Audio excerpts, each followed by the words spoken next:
This is Laura Lee Rose, the Corporate Exit Strategist for the Blooming Entrepreneur, and I'm happy to welcome you to this audio taping of this segment of the Corporate Exit Strategy series. All materials are reserved and copyrighted by Rose Coaching.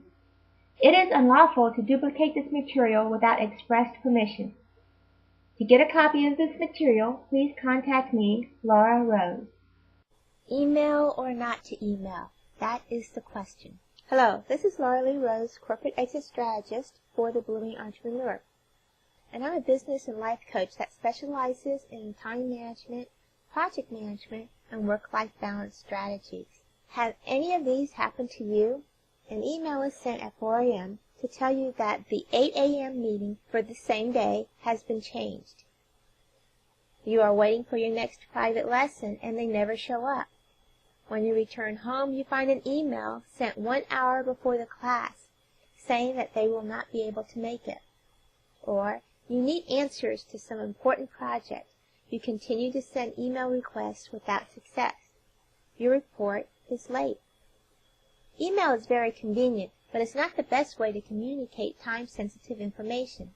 In all of the three above examples, email isn't the enemy, but contributes to the problem. Some problems with the above examples. Sending the email doesn't assure that the message is received. Emailing at the last moment is imposing and passing along your chaotic schedule onto others.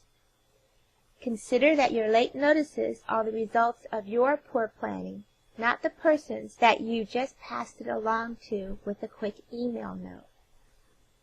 Sometimes emails can be lost and automatically filtered into junk or spam folders. Don't automatically assume that they are deliberately ignoring you. And finally, not everyone has email capability strapped to their belt or in their purse. Many times we use this method to avoid conflict or embarrassment for something we are uncomfortable saying in person. Many times we use email to simply cross a to-do item off our list. The mistake that we make is that we feel that once we send, we are done. As you can see from the above examples, that is not always the case. Communication is, at minimum, a two-way street. Your initiated email or text doesn't complete the circuit. Consider why you are sending the message. What is your goal? What do you hope to accomplish with the email? Other things to consider. Would you be inconvenienced if they didn't get this message? Would they be inconvenienced if they didn't get the message? Are you sending this email to avoid talking to them in person? Or are you deliberately ignoring the request for a response to avoid a conflict? None of these are very good uses for email alone. But how does one know when it's appropriate to send an email message and when it's not? Some things to consider: the type of message, the urgency, and the amount of lead time available.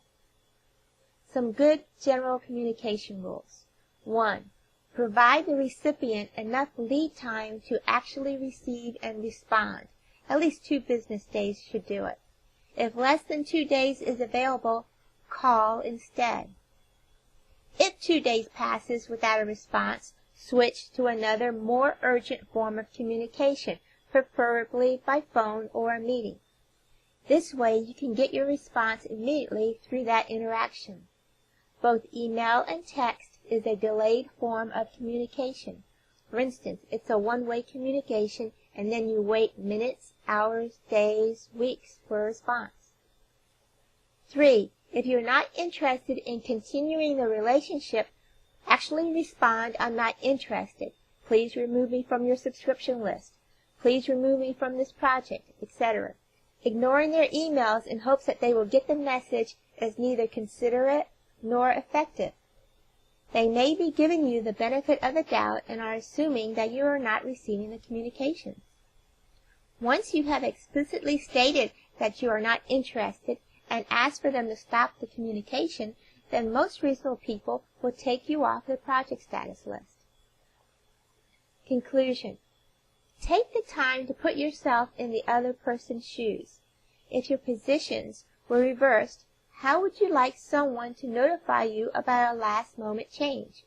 How much lead time would you like before you reschedule or rearrange your day? How would you like the other person to deal with a difficult situation? You have been listening to an audio section from the Corporate Exit Strategies for the Blooming Entrepreneur. For more information on how to join the subscription-based Synergy Circle, please contact Laura Rose at rosecoaching.info.